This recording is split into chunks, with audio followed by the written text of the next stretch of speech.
ਪੰਜਾਬੀ ਦੇ ਵਿੱਚ ਵੀ ਤੁਹਾਨੂੰ ਦੱਸਿਆ ਕਰਾਂ। ਅਗਰ ਤੁਹਾਨੂੰ ਮੇਰੀ ਗੱਲ ਪੰਜਾਬੀ ਦੀ ਚੰਗੀ ਲੱਗੇ, ਨੁਸਖਾ ਜਦ ਚੰਗੀ ਲੱਗਣ ਦੱਸਦਿਆਂ ਹੋਇਆ ਤੇ ਦੱਸਿਓ ਫਿਰ ਮੈਨੂੰ ਕਮੈਂਟਸ ਦੇ ਵਿੱਚ। ਕੋਸ਼ਿਸ਼ ਕਰਾਂਗਾ ਪੰਜਾਬੀ ਦੇ ਵਿੱਚ ਵੀ ਮੈਂ ਤੁਹਾਨੂੰ ਦੱਸਿਆ ਕਰਾਂ। ਤੁਹਾਨੂੰ ਮੈਂ ਅੱਜ ਇੱਕ ਨੁਸਖਾ ਦੱਸਣਾ ਹੈ ਜਿਹੜਾ ਕਿ ਜਿਹਦਾ ਨਾਂ ਹੈ ਵਾਲਾਂ ਦਾ ਰੋਗ ਤੇ ਪਰੇਸ਼ਾਨ ਨੇ ਲੋਕ।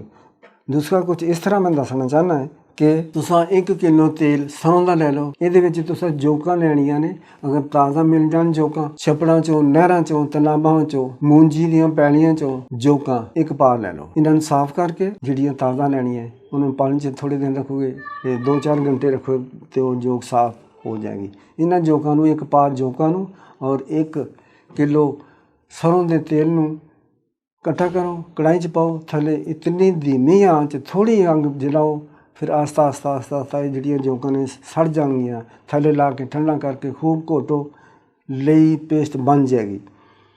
हुण इनू लाने का तरीका है भी जिहदे सिर दे बाल थोड़े ने, गंज ने, गिर रहे ने, गिरनों हटदे नहीं गे, इतने ढीठ ने, ठीक है। सिर गंजा हुंदा जांदा है रौड़ की तरह, तो वो उत्ते लाओ। रगड़ना नहीं, मलना नहीं, किसी बंदे नूं नहीं कहना 10-15 मिनट इहनूं घसाओ जी मेरे सिर पर, नहीं, खुद लगा लो, किसी को लगा लो, लेकिन अप्लाई कर दो।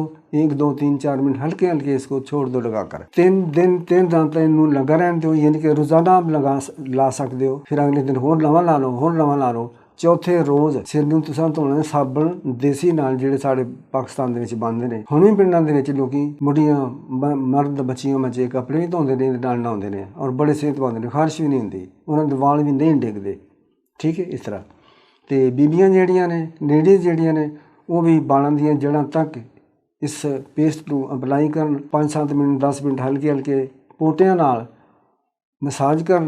वो भी कम से कम 3 दिन लगा रहन देन। रोज़ाना ये उत्ते होर ला लेना, रोज़ाना होर ला लेना, कोई इरीटेशन नहीं होएगी, कोई खारिश नहीं होगी, कोई कुछ नहीं होगा। चौथे रोज़ फिर औरतां भी इसनूं देसी साबण नाल ही नहा लैन, सिर धो लैन, नवें सिरे फिर खुशी करके इनू फिर लगा लिया कर। ये 1-2 दिनों की गल नहीं हैगी, ठीक है।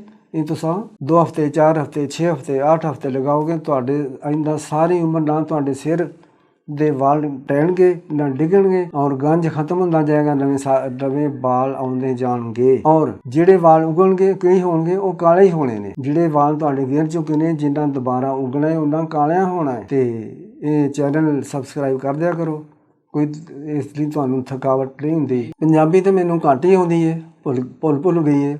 बहरहाल इंग्लिश उर्दू फारसी का मैं बोल सकना, एक्सप्लेन कर लेना, लेकिन यह कि कोशिश करांगा कि मैं पंजाबी दे विच भी तुहानूं दस्सिया करां। अगर तुहानूं मेरी गल पंजाबी दी चंगी लगे, नुस्खा जद चंगी लगन दसदियां होया ते दस्सिओ फिर मैनूं कमेंट्स दे विच। कोशिश करांगा पंजाबी दे विच भी मैं तुहानूं दस्सिया करां। अस्सलाम वालेकुम।